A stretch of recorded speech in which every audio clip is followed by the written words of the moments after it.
Nous poursuivons notre tour du monde.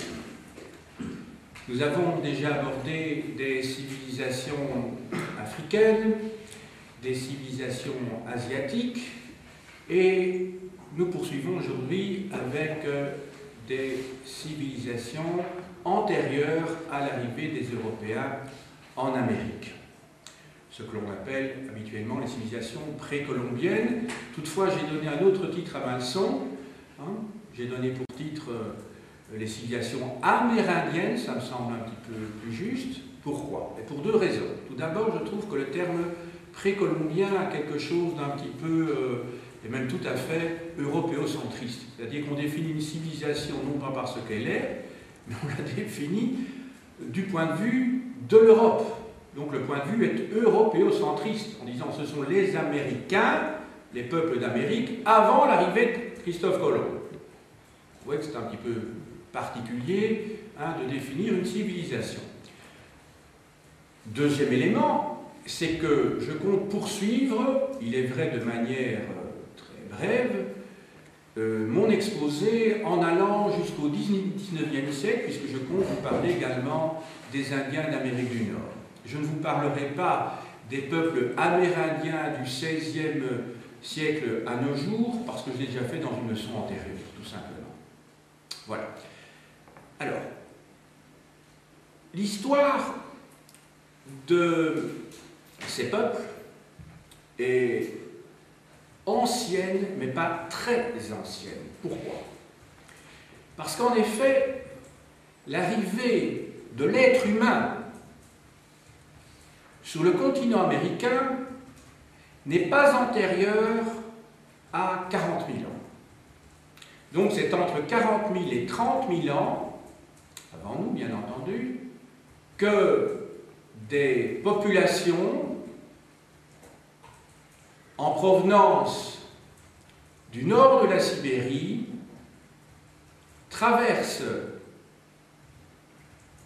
le détroit de Bering, qui sépare aujourd'hui l'Asie de l'Amérique, mais ils passent ce détroit à pied sec, parce que ce détroit est pris par les glaces. En effet, à cette époque-là, nous sommes à l'époque de la dernière grande glaciation, et c'est seulement vers 10 000 avant notre ère que la glace va fondre.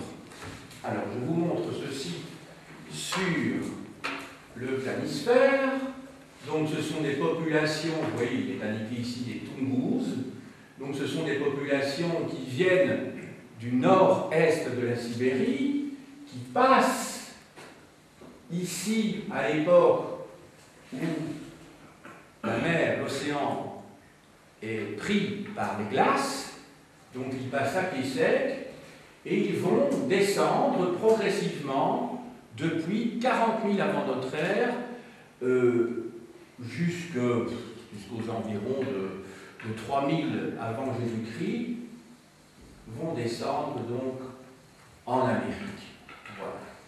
Ils vont se répandre évidemment d'abord dans des régions plutôt chaudes, et puis ils vont partir vers des régions plus inhospitalières, dans la région du Canada en particulier. Vous pensez bien que les régions qui se situent ici, dans la région de la Patagonie, n'ont été occupées que très tardivement également. Pas seulement parce qu'on est loin du point de départ, mais parce que ce sont des terres inhospitalières, tout simplement.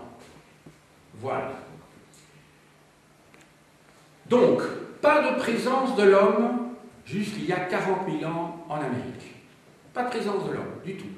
Donc c'est un continent inhabité par l'être humain. Bien entendu, la faune et la flore y étaient très riches, ça c'est autre chose, tout à fait différent. Alors, aux quelques milliers d'années avant Jésus-Christ, et les dates varient évidemment en suivant les régions, dans la région de la Mésoamérique, ce qu'on appelle la Mésoamérique, c'est ceci. La Mésoamérique, c'est le Mexique plus l'Amérique centrale. On a déjà des traces d'agriculteurs et d'éleveurs aux environs de 5000 avant Jésus-Christ. Il faudra attendre 2500 avant notre ère pour avoir des traces d'agriculture dans les Andes, en Amérique du Sud. Alors, quelles plantes cultive-t-on? Bien, on cultive essentiellement le maïs. Pas seulement le maïs, mais surtout le maïs. Le maïs, pour les peuples amérindiens, c'est l'équivalent du blé pour les peuples européens, c'est l'équivalent du riz, évidemment, pour un certain nombre de peuples asiatiques, comme les Chinois du Sud, comme les Japonais, ou comme c'est le cas pour une partie de l'Inde, et bien entendu du Sud-Est asiatique. Voilà. Donc c'est l'aliment de base.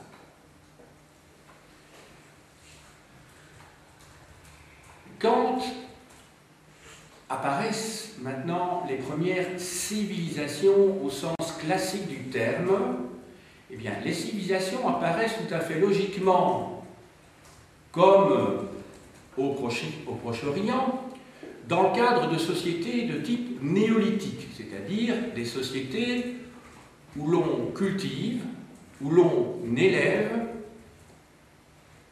et où on va bientôt pratiquer la métallurgie. La première civilisation que nous connaissions en Amérique est la civilisation des Olmèques.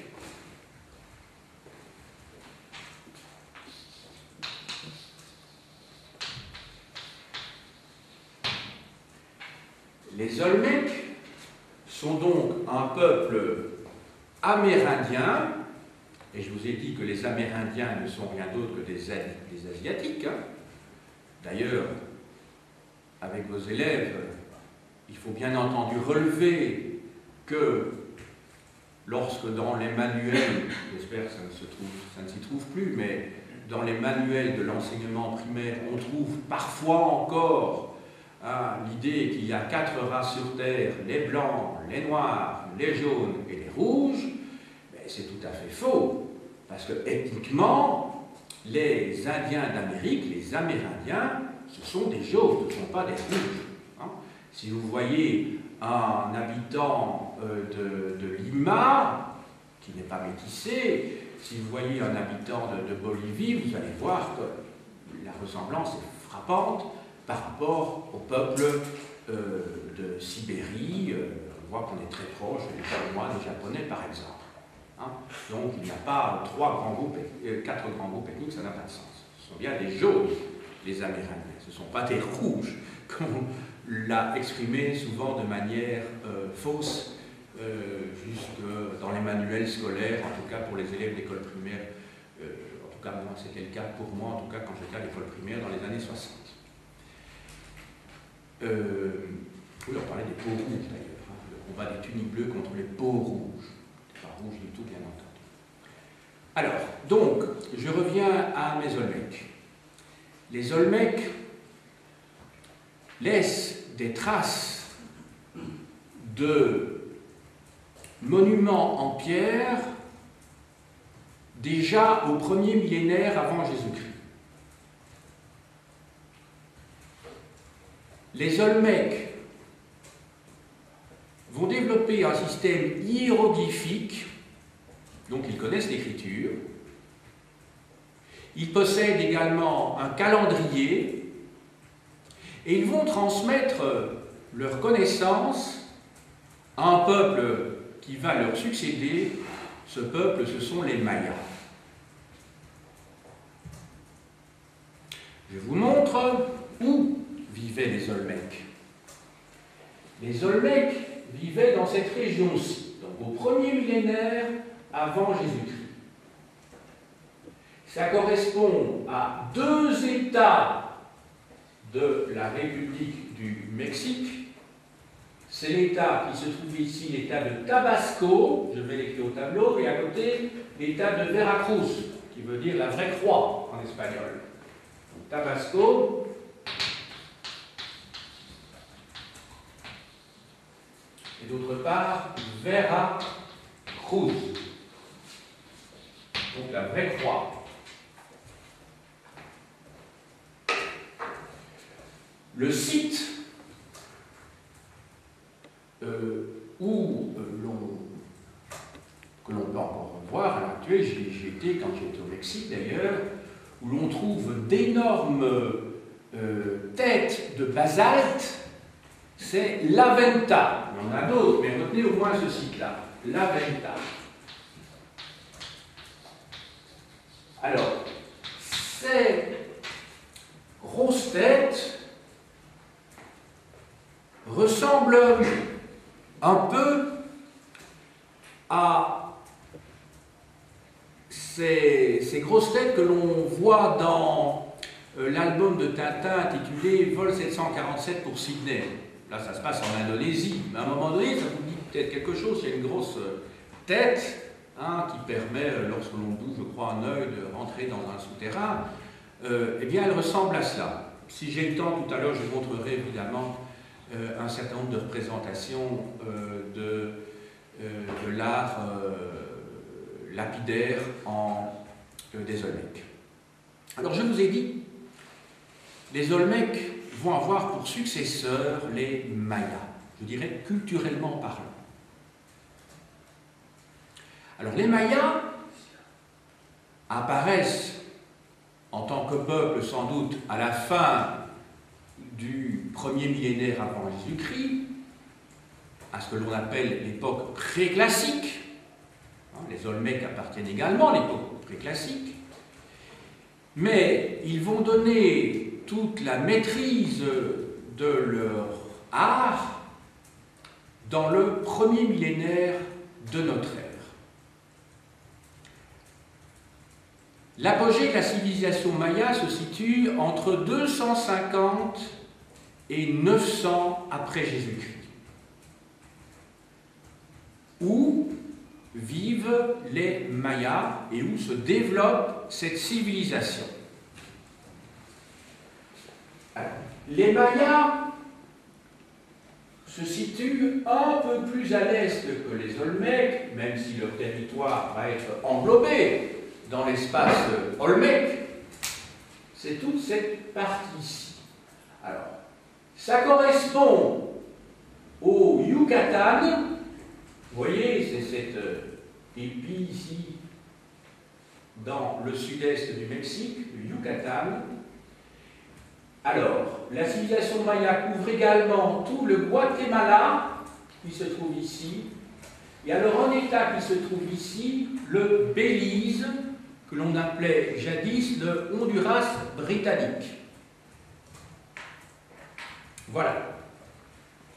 Donc, les Mayas, c'est toute cette région-ci. Alors, les Mayas ont développé la plus grande, sans doute, des civilisations précolombiennes. Cette civilisation est extrêmement raffinée. Ils ont construit des pyramides, avec des temples au-dessus des pyramides.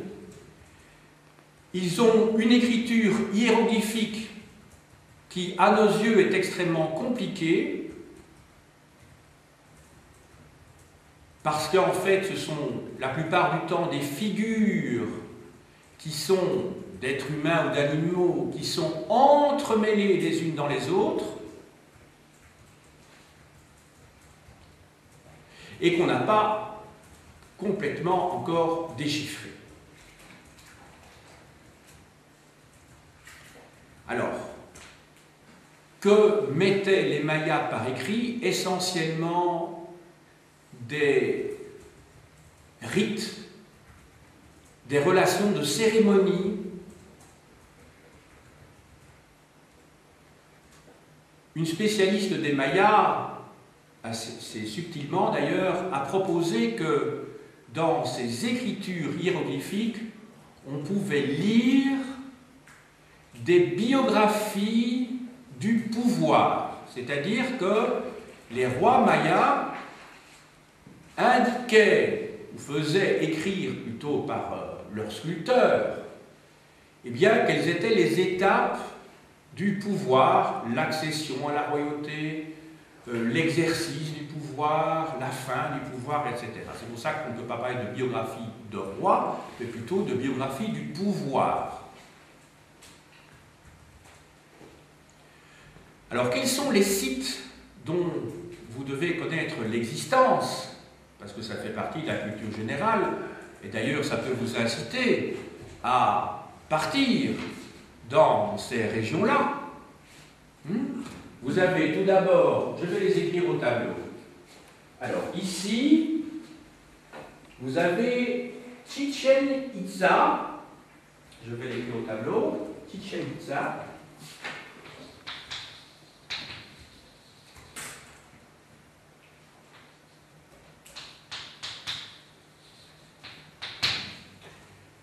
Alors, un peu plus au sud-ouest de Chichen Itza, vous avez Uxmal. Uxmal. Alors, vous remarquerez que je prononce les noms de ces sites à l'espagnol, parce que ce sont les Espagnols qui ont conquis le Mexique, et que donc on va prononcer ces noms en espagnol. Donc, CH, ça se dit che, comme gracias, gracias muchachos, hein, vous savez, et le X se prononce che. Hein, on dit Uxmal, hein, comme on dit Don Quichotte. Hein, ça va?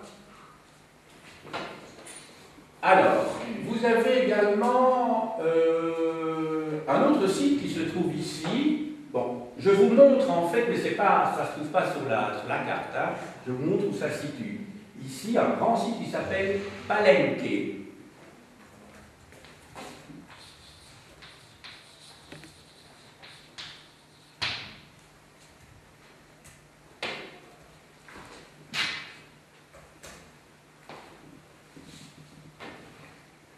Alors, la plupart de ces sites n'ont été découverts qu'à la fin du XIXe siècle et au XXe siècle. Parce que ces sites étaient complètement ensevelis dans la jungle subtropicale. Le climat que vous trouvez dans ces régions-là, c'est un climat chaud et humide, où la végétation pousse à une vitesse incroyable, et donc un petit peu comme à Angkor, cette civilisation dont j'ai pu vous parler lorsqu'on a étudié l'Asie du Sud-Est, eh bien, tous ces sites se trouvent sous, comment dirais-je, vous avez des tas de racines qui passent entre les pierres et qui ont complètement, comment dirais-je, décelé les pierres, et qui fait que les archéologues ont dû reconstituer toute une série de choses, parce qu'évidemment, la jungle est envahissante. Si vous connaissez le dessin animé Mowgli, eh bien vous avez aussi ce genre de situation, hein, avec des pierres qui sont complètement décellées. Vous vous souvenez avec le roi Louis, là, voilà, vous avez des temples de ce style-là, avec des pyramides. Si je cite cela, évidemment, ce n'est pas pour vous, c'est simplement pour que vous puissiez le répercuter en face de vos élèves, hein, bien entendu, pour qu'ils puissent s'imaginer, parce que chez eux, ça renvoie à un imaginaire connu, bien entendu. Alors, succède, ou plutôt parallèlement aux Mayas, vous avez une autre civilisation très très importante, plus au nord, à une cinquantaine de kilomètres au nord-nord-est de... Alors, on dit Mexico en français, mais pour les Espagnols, je vous ai dit, on dit Mexico. Hein? C'est la civilisation de Teotihuacan. Teotihuacan.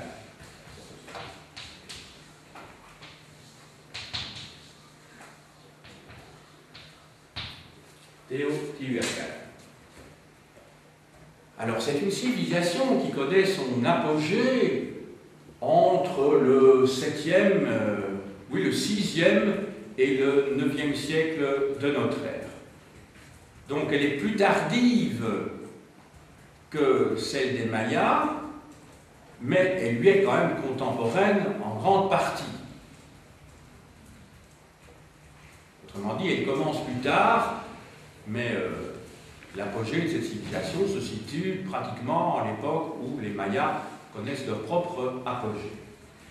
Alors, vous voyez ici donc Mexico, et Teotihuacan se trouve juste ici à une cinquantaine de kilomètres. Voilà. Alors c'est un site tout à fait étonnant, prestigieux. Quand j'y étais, vous avez en fait deux grandes pyramides, c'est la pyramide du Soleil et la pyramide de la Lune.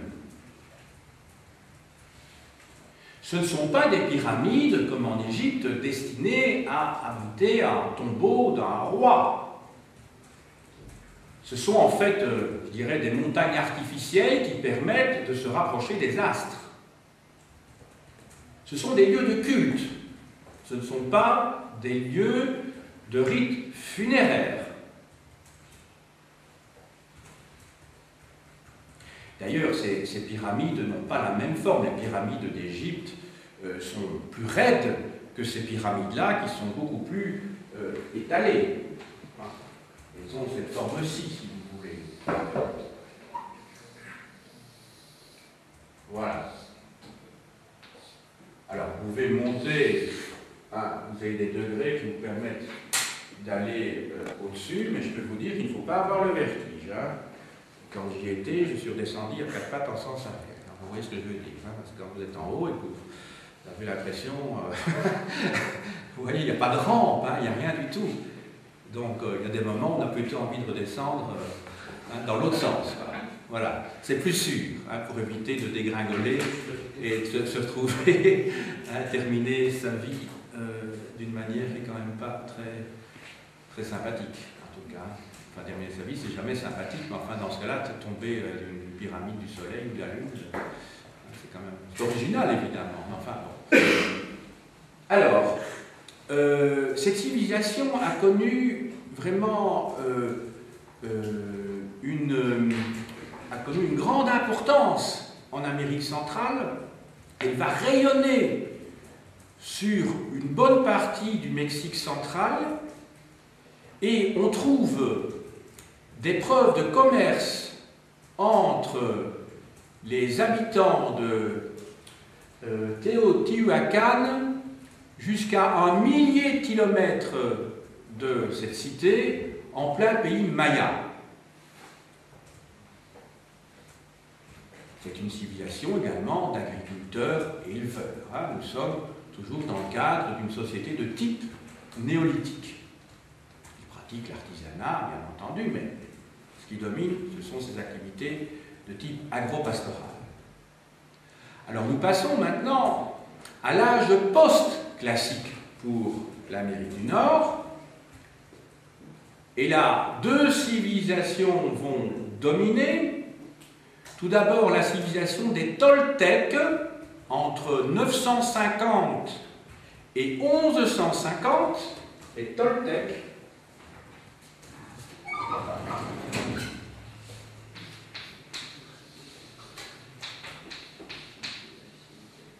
qui ont pour siège, comme capitale, Tula.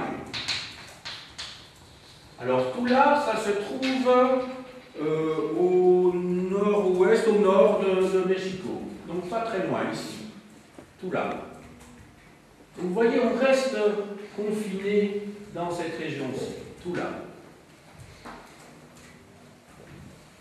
Alors les Toltecs vont servir, je dirais, de lien, sous le plan chronologique en tout cas, entre les Mayas et d'autre part les Aztèques. C'est une civilisation, là aussi, assez brillante,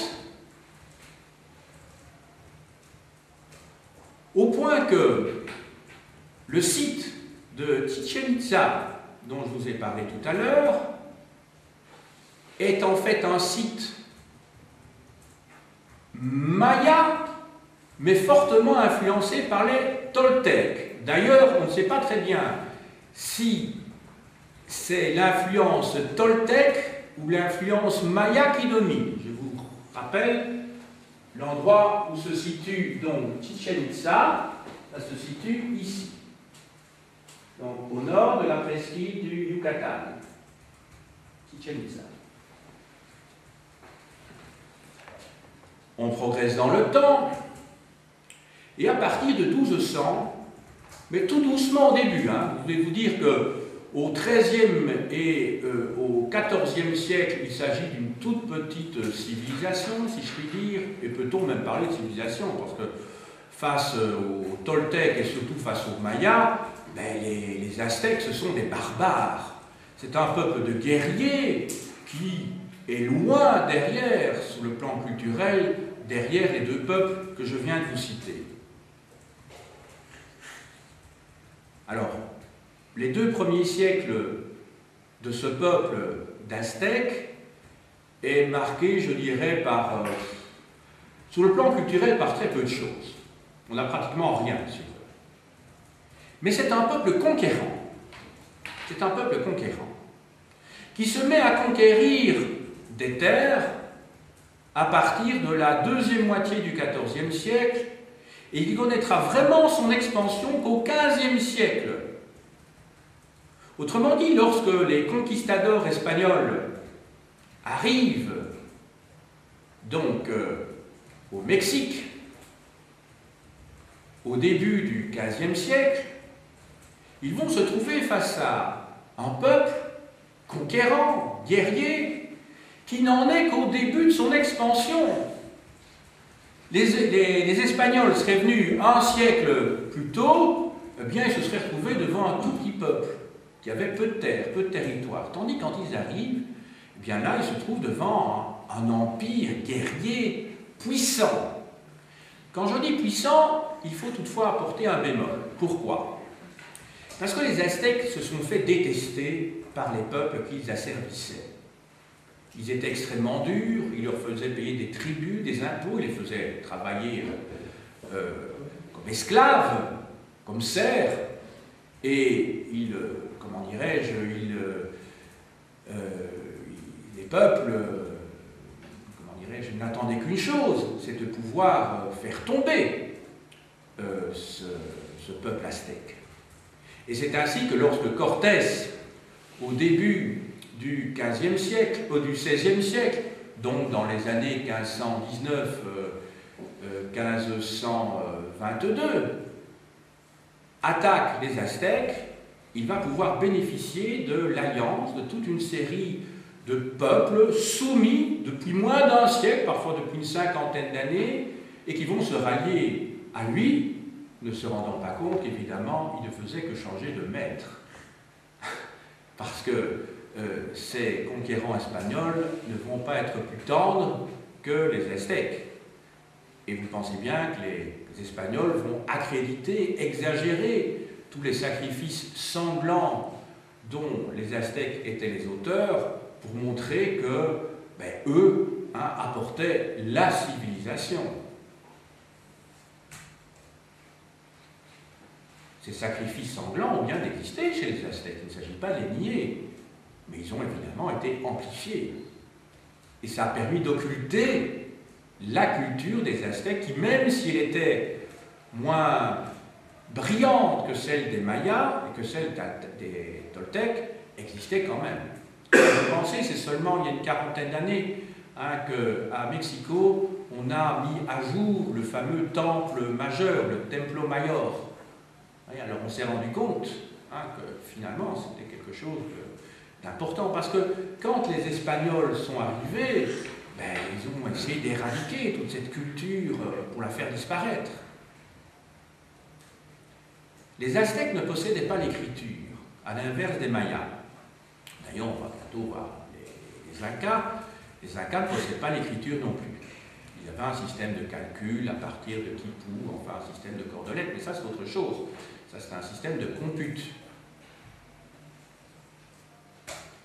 Par contre, quand les Espagnols sont arrivés, eh bien, ils ont recueilli toute une série de témoignages pour essayer de savoir quelles étaient les caractéristiques de ces populations. C'est à ce moment-là que naît l'ethnographie, au XVIe siècle. Donc, c'est une discipline nouvelle, l'ethnologie. On commence à s'intéresser à l'autre. Mais dans un premier temps, on s'interroge sur le fait de savoir si ce sont des humains. Et il y a eu une controverse célèbre à Valladolid, entre les ecclésiastiques pour savoir si les Indiens avaient une âme.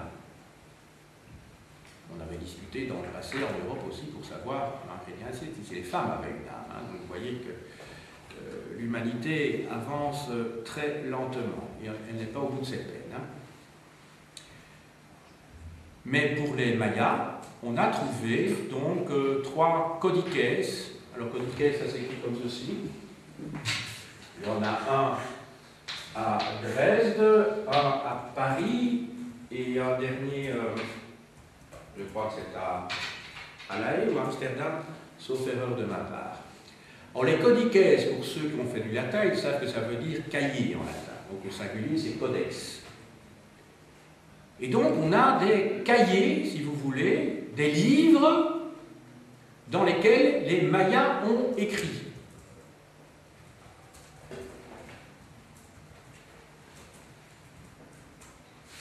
On en a un en particulier, je crois que c'est le codex, oui c'est le codex de Dresde. Ce codex de Dresde, il remonte au XIIIe siècle. Donc il est antérieur de 300 ans à l'arrivée des Espagnols. Alors vous allez dire, mais tiens, eh oui, les Mayas connaissaient le papier. Connaissaient le papier, tenez-vous bien. Et donc ce papier, il date du XIIIe siècle. Et c'est l'époque où justement l'usage du papier commence à se répandre en Occident. Donc vous savez que moi j'aime bien faire comme ça des comparaisons entre civilisations pour vous montrer que quand même les Européens n'ont peut-être pas tout inventé, surtout que le papier, comme vous savez, il vient de Chine via les Arabes et les Persans.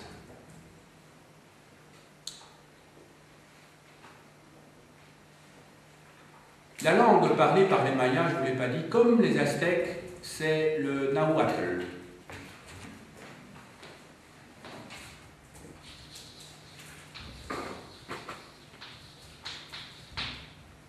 Le nahuatl.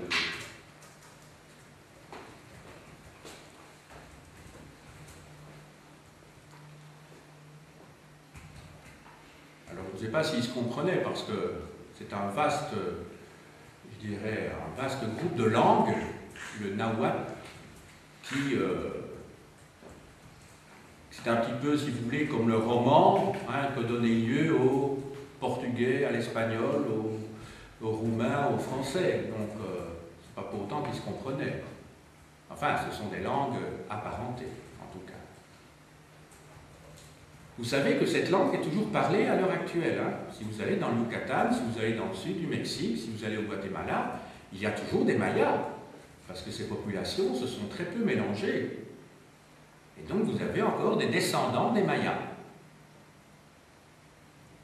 Dans le sud du Mexique, il y a comme ça des Mayas, des descendants de Mayas, qui ont réclamé leur autonomie, leur indépendance, en particulier dans l'état du Chiapas.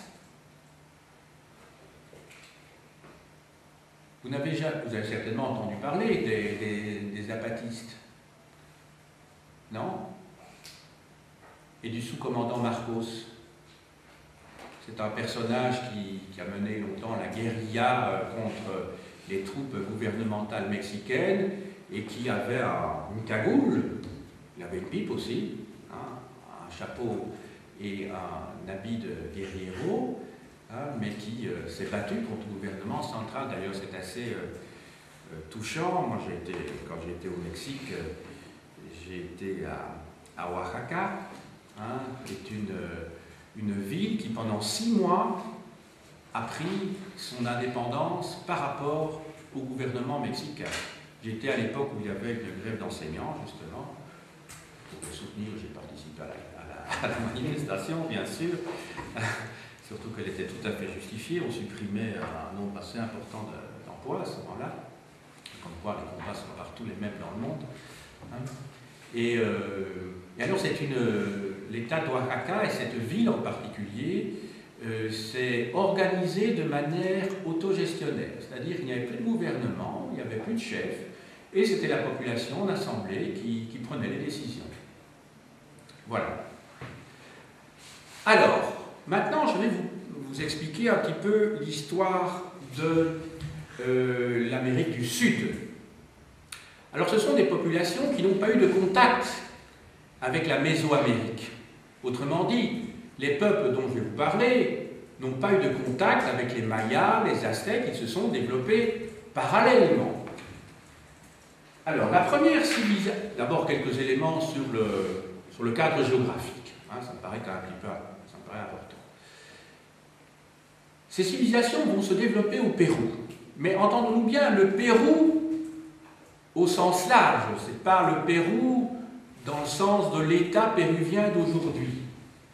Alors, le Pérou précolombien, en fait, il part de la région de Quito, tenez-vous bien, et il va ici, il s'arrête ici, mais en fait, il va jusque-là.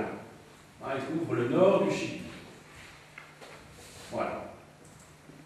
Donc vous voyez que c'est beaucoup plus large. Ça comprend l'équateur actuel, ça comprend le Pérou, la capitale Lima, vous voyez ici Lima, ça comprend également la Bolivie, je ne sais pas si on voit déjà La Paz, non, enfin le Potosí, ici dont je vous ai parlé, il y a les fameuses mines d'argent qui ont été exploitées, ça se trouve en Bolivie, et puis alors ici, Santiago, vous êtes au Chili. Donc il y a au moins 4 pays qui sont complètement ou partiellement recouverts par le Pérou précolombien.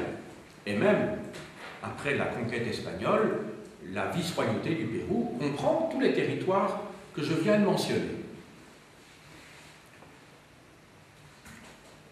Alors, première civilisation qui se développe, c'est la culture de Chavin.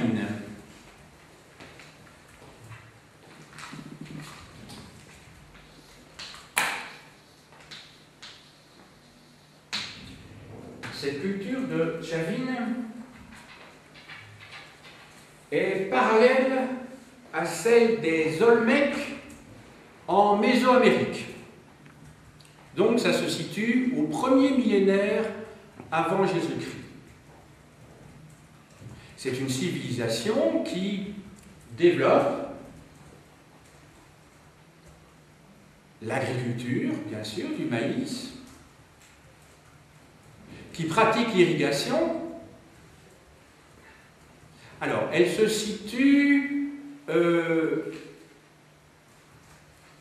pratiquement au point de départ du cours du Marañón. Je ne sais pas si vous voyez ce fleuve, le Marañón ici. Oui, Marañón. Bon, c'est pas indiqué, mais je vous le montre. C'est ça le Marañón. Il est écrit au tableau.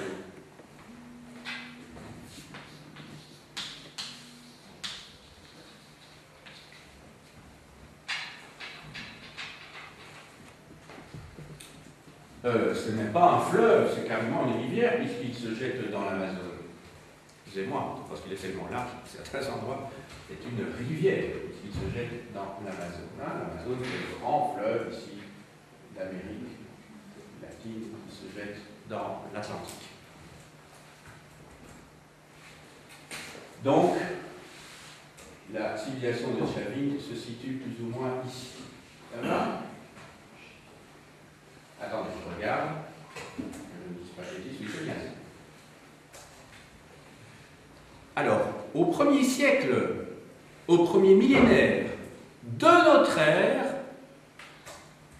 vont se succéder 2 civilisations importantes, même très importantes, parce que la civilisation incaïque ne va faire que reprendre les apports de ces civilisations-là, qui sont des civilisations beaucoup plus brillantes de nouveau que la civilisation des Incas. De la même manière que je vous ai expliqué tout à l'heure que les Aztèques ne sont qu'un pâle reflet de ce que fut la civilisation des Mayas, et bien de la même manière, la civilisation des Incas est l'héritière et tributaire des grandes civilisations qui l'ont précédée. Alors, la première de ces civilisations c'est la civilisation des... Alors, elle se situe ici. J'essaie de voir un petit peu ici. Voilà. Ici, vous voyez, au-dessus de Quito, là. Voilà. C'est la civilisation de la Moche. On appelle aussi la civilisation des Mochicas.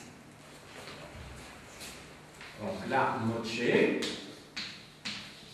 c'est le nom de leur capitale, si vous voulez. Donc ce sont les Mochicas.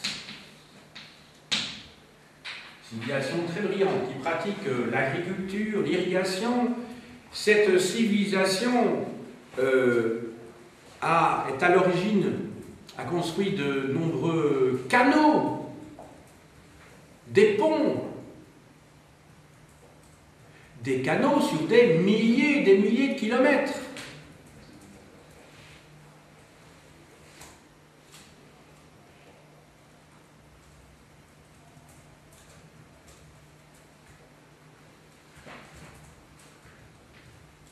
Je vous ai expliqué tout à l'heure en introduction que l'agriculture est inventée, parce qu'on peut parler d'invention, hein, elle n'apparaît pas.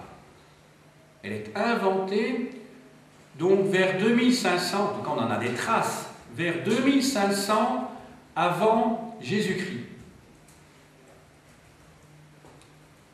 Et c'est seulement vers 1200 qu'apparaissent, là aussi, comme en Mésoamérique, les premières traces de sociétés qui vont devenir plus tard des sociétés urbaines. Il ne faut pas oublier que le climat en Amérique du Sud, là où se développent ces sociétés, est relativement ingrat. En effet, la culture n'est possible que sur les hauts plateaux, dans ce qu'on appelle l'altiplano.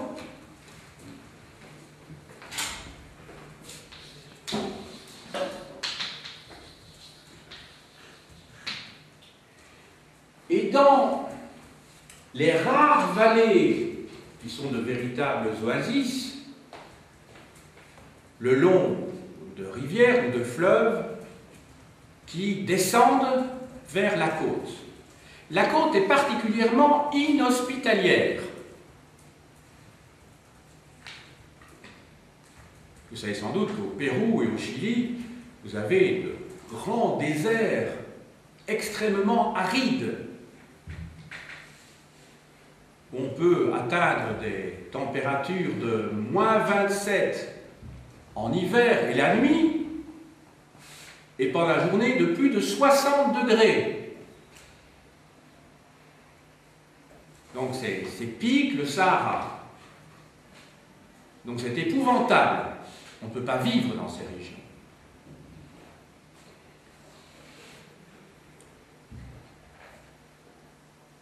Alors, outre, ou plutôt après la société ou la civilisation des Mochicas, vous avez une autre civilisation qui va très fortement influencer la civilisation incaïque, c'est la civilisation des Chimú.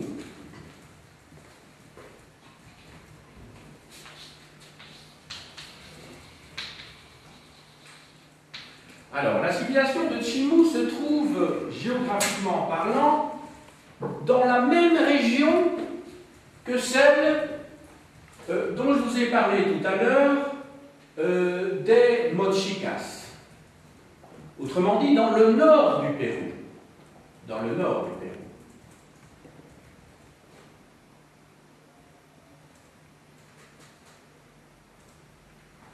Alors, les Chimú, c'est l'équivalent pour les Incas des Mayas pour les Aztèques. C'est une civilisation très brillante. Ils ne possèdent pas l'écriture, mais ils ont laissé des traces d'un artisanat extrêmement élégant. Ils possèdent la métallurgie du cuivre, métallurgie de l'or, de l'argent. Ils n'ont pas la métallurgie du fer. On est bien d'accord. Le fer, hein, n'est pas... Les populations précolombiennes n'ont pas eu accès à la métallurgie du fer avant l'arrivée des Espagnols.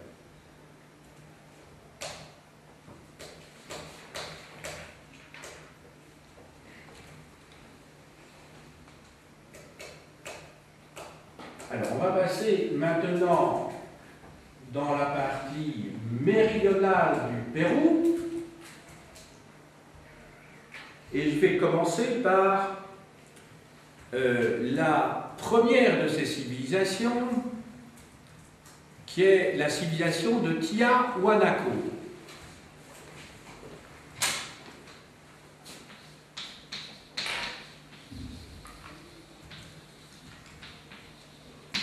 Alors cette civilisation est parallèle, je dirais, à la civilisation des Mayas, chronologiquement parlant. Alors cette civilisation de Tiahuanaco se situe près du lac Titicaca, donc ici. Ça va? Donc bien plus au sud que Cusco, la capitale des Incas. Regardez, ici. Tiahuanaco. Alors cette civilisation est mal connue, elle se trouve vraiment en altitude, mais ce qui est sûr, c'est qu'elle a rayonné dans un espace assez vaste.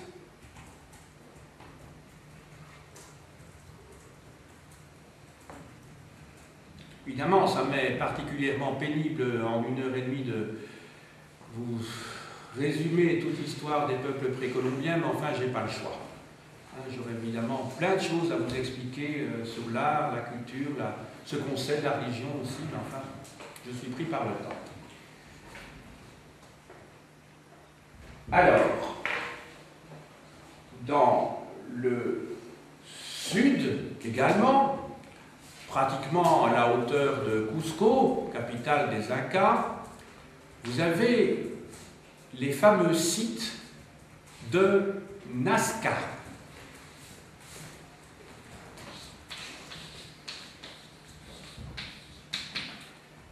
Vous les connaissez très certainement, parce qu'ils ont fait l'objet de très nombreuses spéculations. Ce sont des peuples qui ont tracé sur des surfaces étendues dans la roche des sillons qui ne sont pas profonds.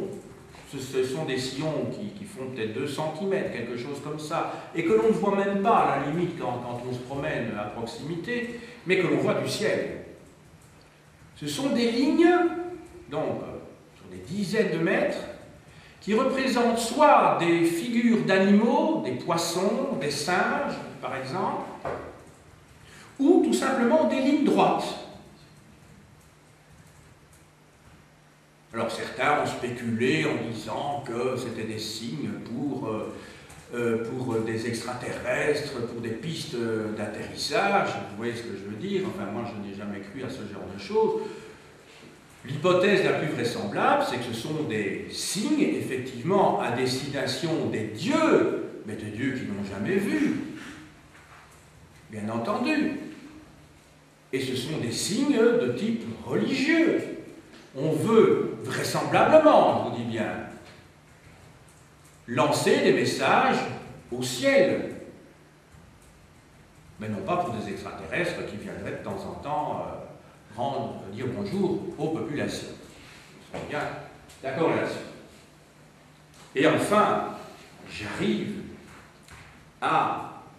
aux Incas eux-mêmes. Oui, tout à l'heure, je n'ai pas écrit le mot aztèque, mais ça, j'imagine que tout le monde sait l'écrire. Hein.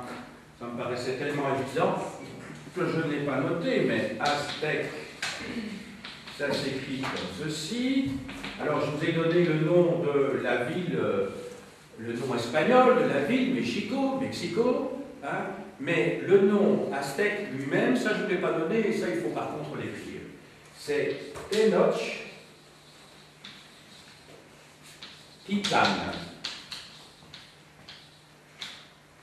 Tenochtitlan. C'est Mexico, hein, construit sur une île apparemment artificielle d'après la légende, hein, au milieu d'un lac. Mexico se trouve en altitude, hein, c'est un haut plateau. Ça n'a rien à voir avec les basses plaines, ici, des Mayas, Veracruz, les Tabasco. Rien à voir. D'ailleurs, vous savez peut-être que Mexico, c'est l'une des villes les plus polluées du monde. Hein. Quand j'étais à Mexico, c'est une cuvette comme ça en altitude, on ne respire pas, c'est épouvantable, et quand il y a des orages, évidemment, enfin, il y a souvent des orages parce que ça va, le taux d'humidité dans l'atmosphère est tel que, voilà, on étouffe rapidement. Alors, je reviens maintenant à la civilisation incaïque. Alors, les Incas ont un destin un petit peu parallèle à celui des Aztèques. C'est une civilisation très tardive. Très tardive. Ça correspond en gros à notre bas Moyen-Âge. Les premières traces que l'on ait des Incas, et on devrait dire plus exactement les Guichois, parce qu'en fait, Inca, c'est le nom du clan qui dominait la population des Guichois. Donc ce n'est pas un terme ethnique, Inca, c'est un terme social. La population était donc celle des Guichois.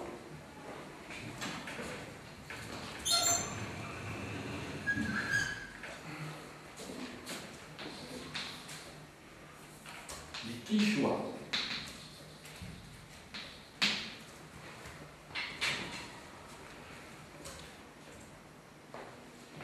Alors ce peuple apparaît au XIIe siècle de notre ère. Pendant, je dirais, un bon siècle et demi, il végète. Et puis c'est seulement dans le dernier tiers du XIVe siècle que des chefs locaux, des Incas autrement dit, quand on dit l'Inca, c'est le roi, l'empereur de ce qui va devenir un vaste territoire, qui se lance à la conquête de toutes les populations dont j'ai évoqué les civilisations depuis maintenant une bonne vingtaine de minutes. Le premier de ces grands Incas, c'est Pachacuti. Pachacuti.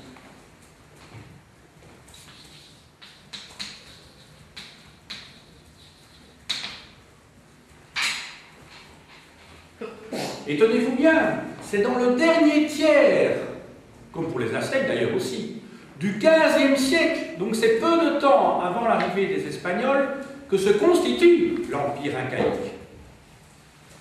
Donc de nouveau, les Espagnols seraient arrivés 100 ans plus tôt, ils se seraient retrouvés face à une puissance tout à fait ridicule.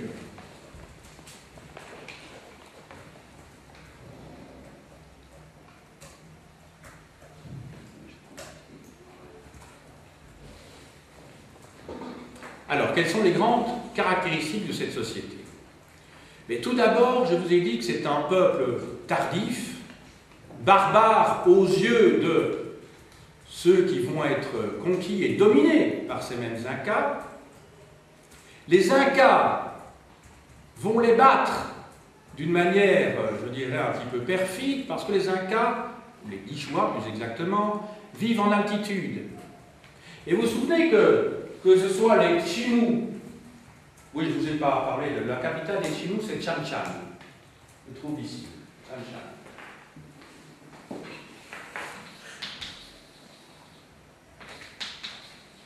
Chan Chan, c'est une ville gigantesque avec un plan rectiligne. Il y a tous des quartiers. Malheureusement, je n'ai pas le temps de vous parler de tout ça, ce serait passionnant, mais c'était vraiment une grande civilisation, vous savez, avec des quartiers rectangulaires, tous les métiers séparés les uns des autres dans la ville. On peut avoir une idée de la stratification sociale rien qu'à partir du plan de la ville. Alors, donc, les peuples dont je vous ai parlé, que ce soit les Chimú, ou que ce soit tout à l'heure les Mochica, ils se situent sous la côte, en fait. Et les Incas, ils ont fermé les vannes, ils se trouvaient en altitude. Donc, ils bloquaient, ils établissaient des barrages pour que l'eau ne descende pas vers cette côte hostile, parce que la côte était hostile. Hein. Vous savez bien qu'on ne peut pas se nourrir d'eau de mer, on a besoin d'eau douce. Hein, même chose pour la végétation. Hein, elle ne croît pas à partir de l'eau de mer.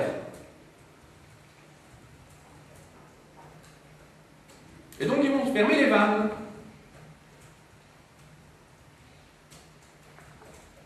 Et donc ces populations vont devoir se rendre parce que ce sera invivable de continuer à survivre dans ces conditions-là.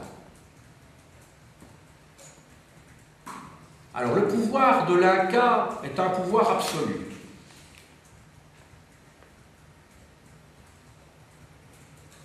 C'est en fait une théocratie. Une théocratie, c'est donc un système politique où il y a confusion entre le chef politique et le pouvoir religieux.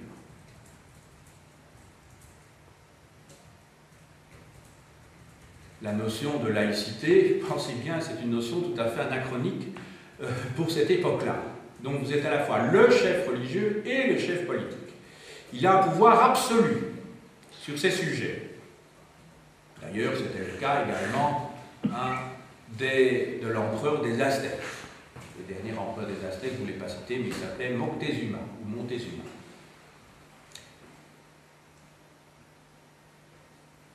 Alors, comment fonctionnait cette société? Il y avait un système, on a souvent dit que c'était un État presque communiste. Ça n'a pas de sens. Hein, ça n'a pas de sens. Vous devez vous dire qu'un tiers des terres cultivables appartenait à l'Inca et à sa famille. Un autre tiers appartenait au temple et aux prêtres. Donc ça doit vous rappeler des civilisations qu'on a étudiées précédemment dans le Proche-Orient, dans le cadre de mon cours sur l'histoire antique. Et le dernier tiers était réservé, si je puis dire, ou plutôt laissé à la population.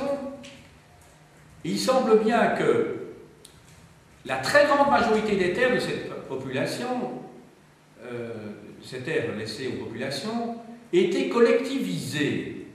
Ça veut dire quoi? Ça veut dire que la terre appartenait à tous.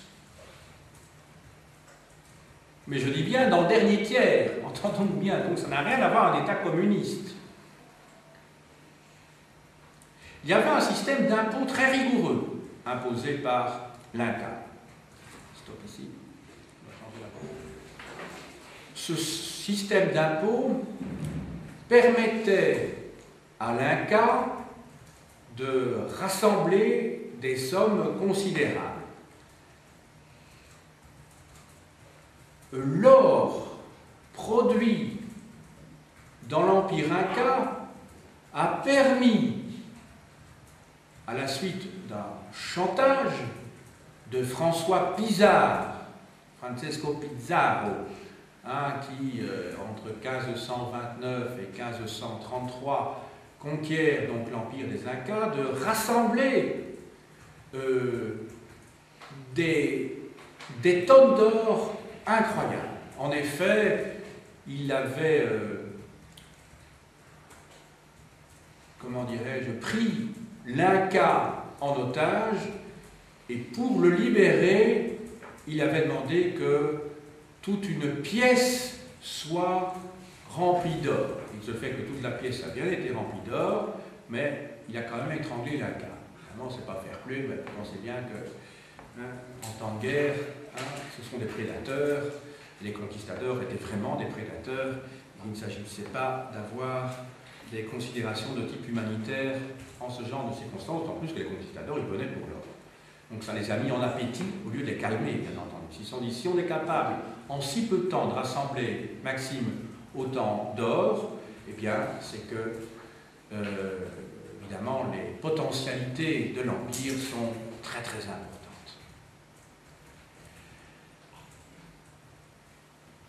Alors, les Incas ont mis au point ce que l'on pourrait appeler la première autoroute andine. Et quand je dis autoroute, c'est tout à fait anachronique, parce qu'il n'y avait pas d'auto, tout d'abord, parce que les Incas ne possédaient pas la roue, donc a fortiori pas les voitures, ça va de soi.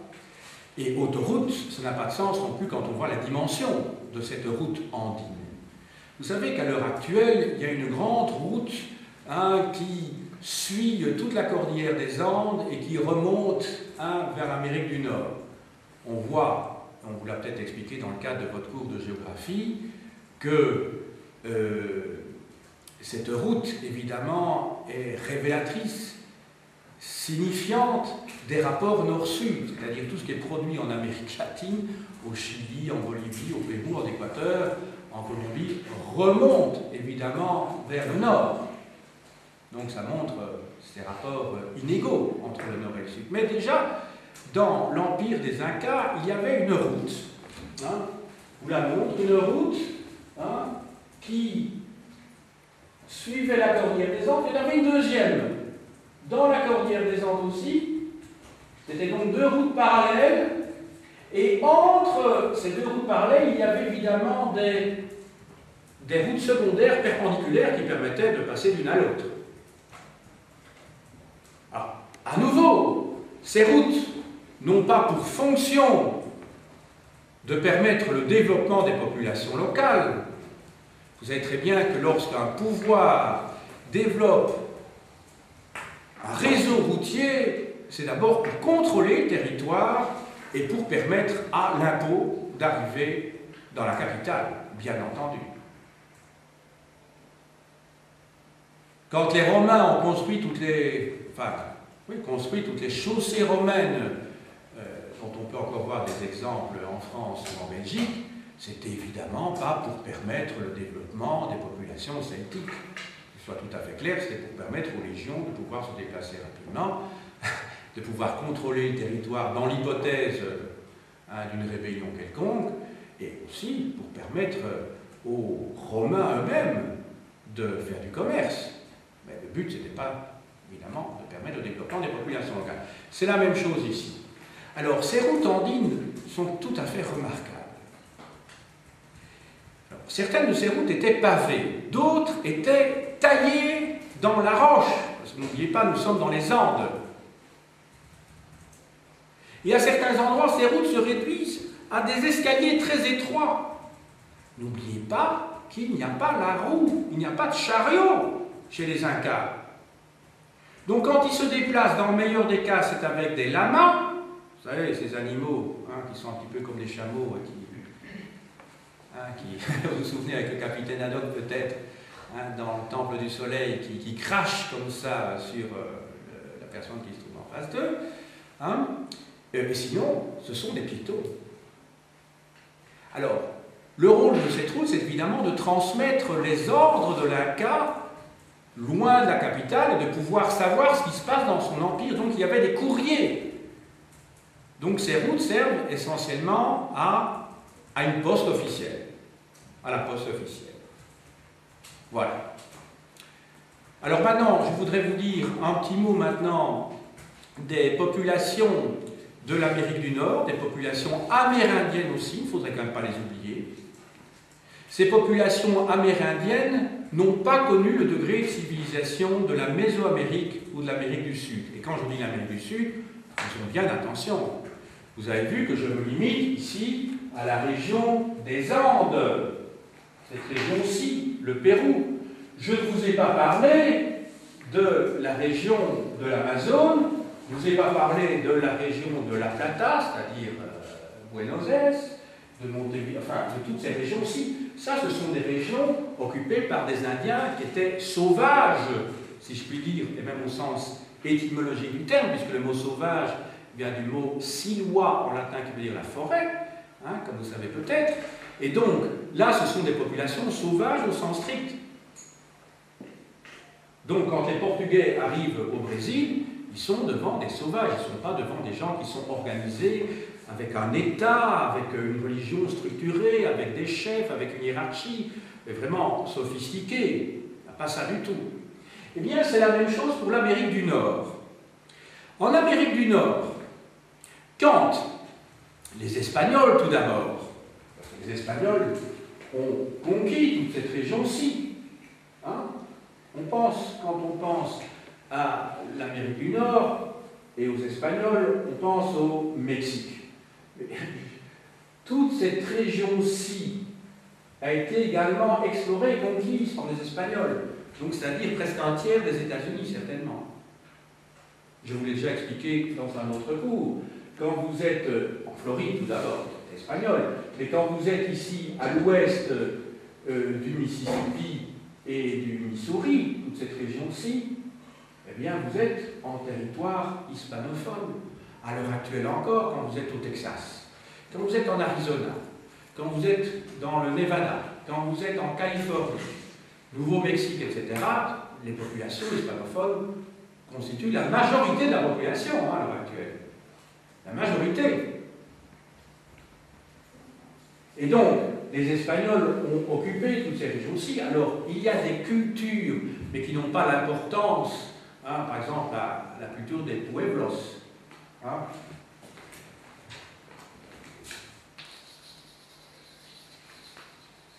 Dans le sud-ouest des États-Unis, mais ce sont des sociétés qui n'ont pas la même importance, évidemment, que les sociétés que je vous ai décrites tout à l'heure. C'est un petit peu comme les Dogons au Mali, si vous voulez. Vous connaissez avec ces structures, ces habitations de pierre adossées aux montagnes. Avec des échecs, vous avez peut-être déjà vu ça dans des westerns. Quand les Hollandais, quand les Anglais, quand les Français arrivent sur la côte est du Canada et des futurs États-Unis, se trouvent devant des populations véritablement sauvages. Ce sont des tribus qui couvrent ces vastes plaines, et au XVIIe siècle, les Hollandais d'abord, les Anglais ensuite, vont devoir se battre contre les Indiens. Les Français eux-mêmes, lorsqu'ils arrivent, vont, comment dirais-je, appeler d'un terme générique des populations qui n'ont rien à voir entre elles. Quand ils parlent des Iroquois ou quand ils parlent des Hurons, en fait, ils regroupent des tas de gens qui ne parlent même pas la même langue. Donc, les Algonquins. Donc, dans toute cette région-ci, les Français leur donnent le même nom. Ça va? Les Iroquois, vous voyez peut-être ici, écrit en allemand. Il va y avoir des massacres. Mais je dis bien des massacres de part et d'autre. Parce que les Indiens ne vont pas se laisser faire. Il ne faut pas vous laisser enfermer, et je dirais, lorsque vous avez des élèves devant vous, devant la fameuse légende de John Smith et de Pocahontas. Oui, je reviens souvent des dessins animés, parce que c'est ça le... Vous allez vous retrouver devant des élèves de 12-13 ans, donc il faut que ça parle à leur imaginaire, hein. Vous ne pas vous référer, vous n'allez pas leur parler de romans d'auteurs américains sur la conquête de l'Ouest, ça n'a pas beaucoup de sens. Donc il faut les accrocher avec ce qu'ils savent. Et ce qu'ils savent, c'est souvent qu'ils ont pu voir dans des dessins animés ou dans des films. Et donc c'est une légende, hein, Pocahontas, John Smith, etc., enfin les amours, hein, voilà. Tout ça. Mais il faut expliquer ça, tout ça aux élèves. Que c'est un mythe. John Smith a vraiment existé, hein. Et Pocahontas aussi, sauf qu'on a embelli l'histoire. C'est pas passé tout à fait de cette manière-là, bien entendu.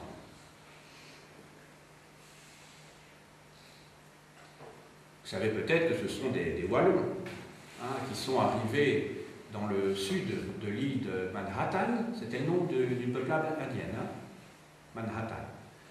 C'est un nom indien, Manhattan, c'est pas un nom anglais, vous le remarquez. Et puis alors, comme ils venaient des Pays-Bas, ils ont, dans un premier temps, ça s'est appelé Nouvelle-Anvers, puis Nouvelle-Amsterdam, et puis lorsque le roi d'Angleterre, Charles II, je crois que c'est en 1664, a fait don de tout un territoire immense à l'est de l'Amérique du Nord à son frère, le duc d'York, ça s'est appelé New York, bien entendu.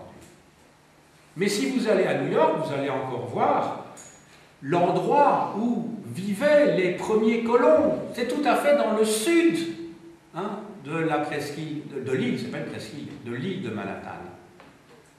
Tout à fait dans le sud. Il suffit de voir où se trouve Wall Street, où se trouve le New York Stock Exchange, hein, la bourse de New York. Elle se trouve tout à fait au sud. eh bien c'est là que se trouvait le fameux mur, c'est pour ça qu'on dit Wall Street, la rue du mur, c'est là que se trouvait la muraille pour se protéger contre les Indiens. Donc c'est tout à fait dans le sud de New York. Voilà, donc ça vaut la peine d'être dit à vos élèves aussi. Pourquoi ça s'appelle Wall Street? C'était la muraille contre les Indiens.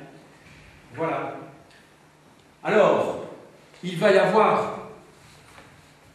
faudra attendre le 19e siècle pour que les anglophones, les Américains, on peut dire les Américains à ce moment-là, puisqu'ils sont indépendants depuis 1776, dans les faits, 73 se remonte vraiment au Boston Tea Party, pour que les Américains commencent à conquérir le centre de ce qui va devenir les États-Unis. Et tenez-vous bien, c'est dans la deuxième moitié du XIXe siècle que le cœur de ce qu'on appelle maintenant les États-Unis va être conquis sur les Indiens lors de batailles terribles, et vous pensez bien inégales. C'est entre 1860 et 1890 que les grandes batailles contre les Indiens vont avoir lieu.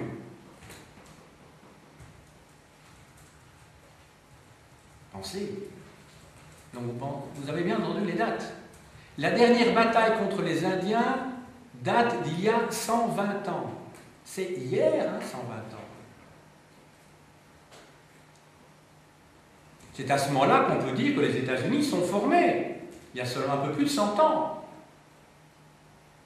Alors les deux dernières grandes batailles, c'est celle d'une part de Little Big Horn. Horn, ça veut dire la corne. Alors je vais tourner ceci. En 1876, dans le Montana, Little Big Horn. Et alors, il y en a eu toute une série de grandes batailles, et alors la toute dernière, c'est celle de 1890, celle de genou blessé, littéralement, Wounded Knee.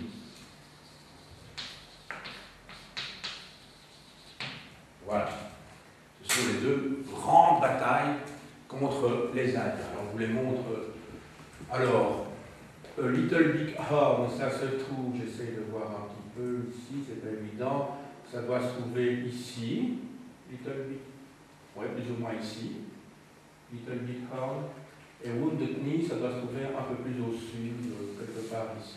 Évidemment, je n'ai pas une carte des États-Unis actuelle, donc c'est pas évident, c'est donc au sud-est, si vous voulez, par rapport à Little Big Horn.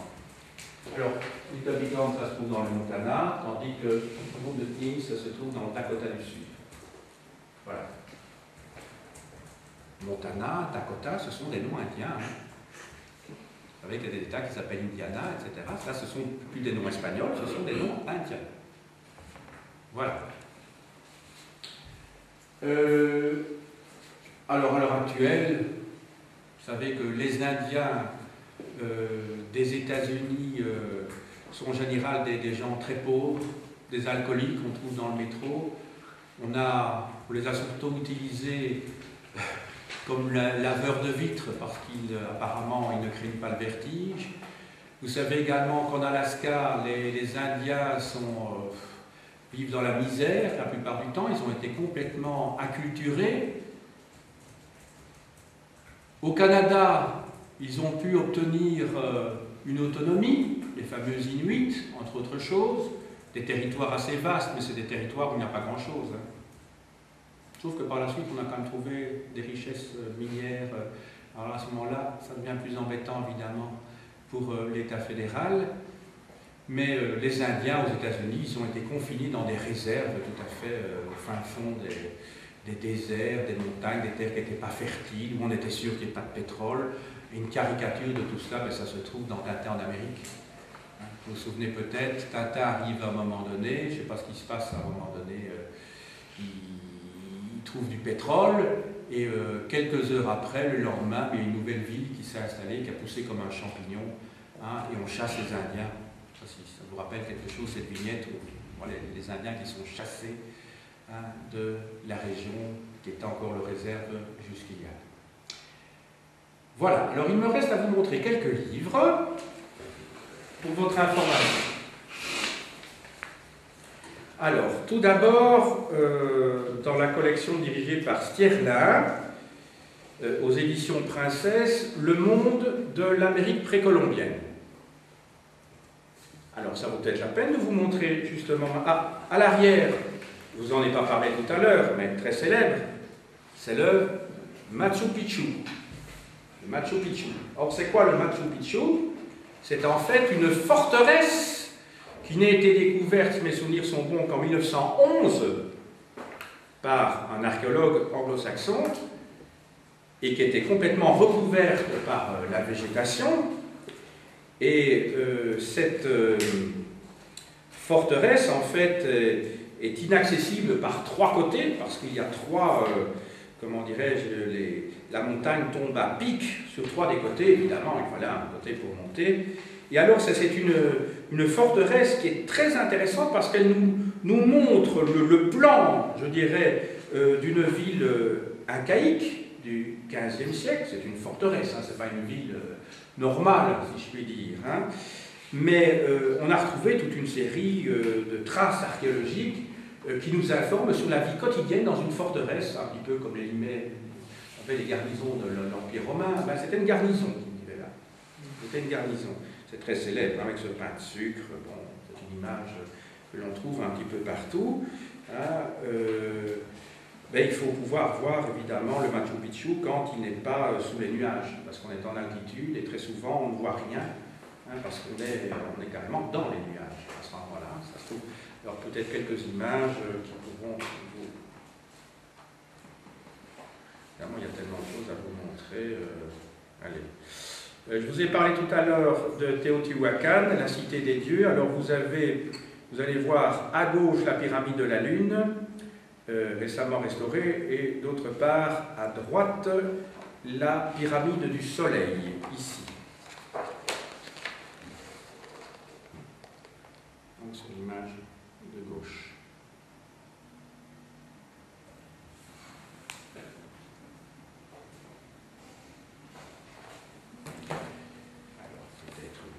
Maya, ça c'est un site Maya, il faut que je l'identifie.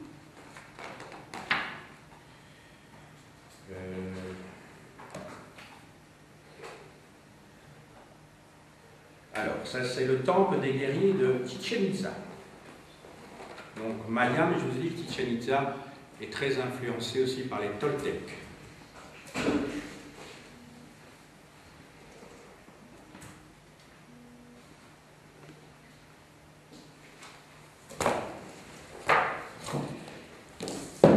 Maintenant, comme autre livre dans la collection Time Life, l'Amérique précolombienne.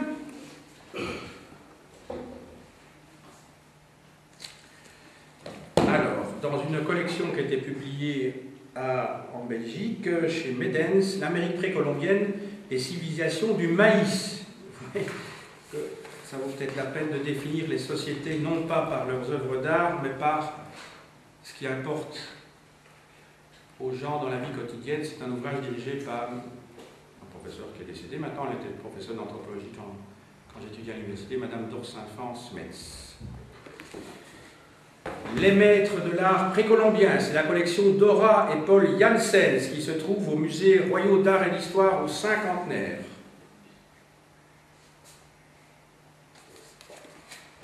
Alors, c'est un ouvrage très bien documenté. Vous voyez par exemple ici 200 avant notre ère, regardez,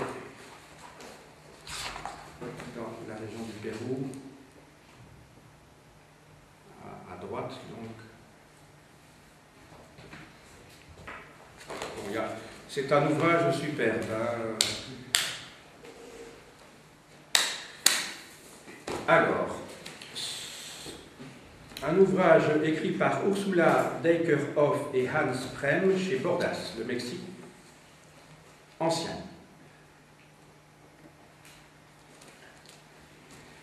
Alors, le numéro 245 de juillet 1999, Grande civilisation du Mexique, Olmec, Zapotèque, Maya, Aztèque, et la civilisation de Teotihuacan. Teotihuacan, tout ça pour le même prix.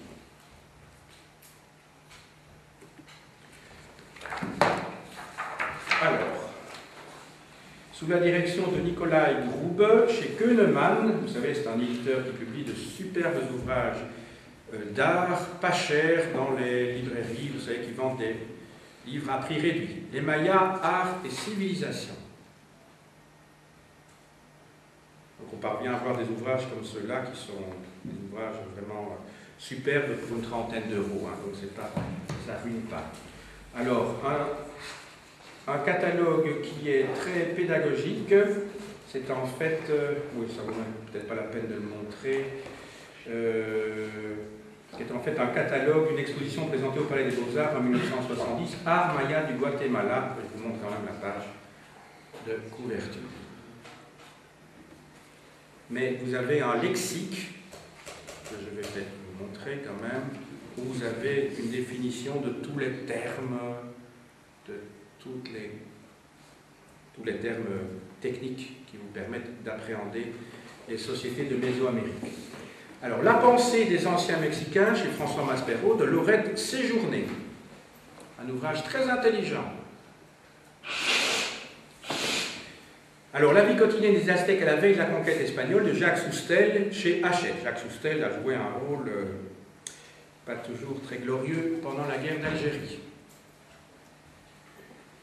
Alors, Aztlán, la terre des Aztèques, là c'est une exposition de la Bibliothèque nationale de Paris. Alors, le numéro 143 de l'histoire de l'art chez Larousse est consacré aux Aztèques. Alors, comme je vous ai bien montré encore sur les Aztèques, je crois, je vais vous montrer. Alors, des dômes morts, voilà. Vers 1300. Ici, droite.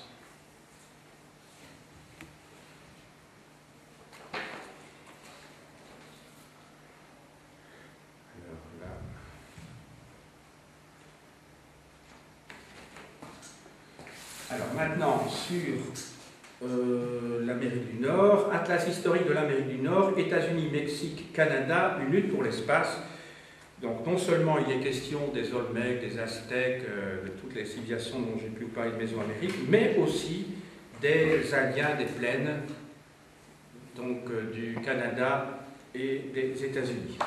Alors, une histoire à lire de toute urgence, c'est l'histoire populaire des États-Unis, de 1492 à nos jours, chez Hagon de Howard Zinn.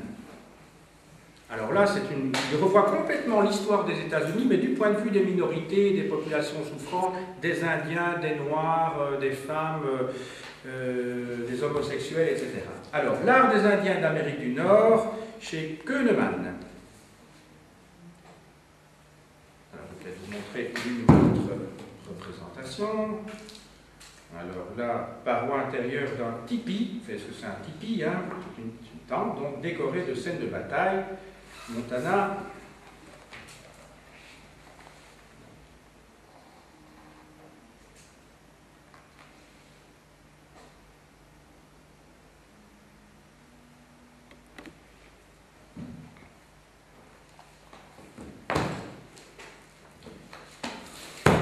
De Alfred Métro, au seuil des Incas, un grand anthropologue, spécialiste du Pérou.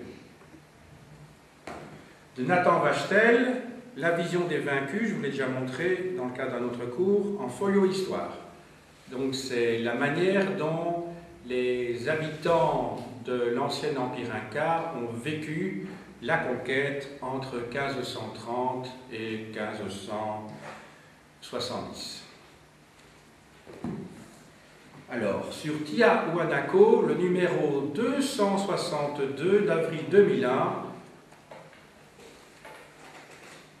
dans la collection Dossiers d'archéologie. Et enfin, je ne voulais pas l'oublier quand même, dans les aventures de Tintin, je vous rappelle le Temple du Soleil chez Casterman, hein, où il mêle en fait sur la couverture des éléments de deux civilisations différentes. Hein. Mais en tout cas, ce qui est typique dans la civilisation incaïque, ce sont ces constructions trapézoïdales. Vous voyez ici vers cette porte, vous savez, c'est cette porte qui, une fois poussée, conduit au grand temple ou à la salle de réunion des Incas. Voilà, j'ai dit.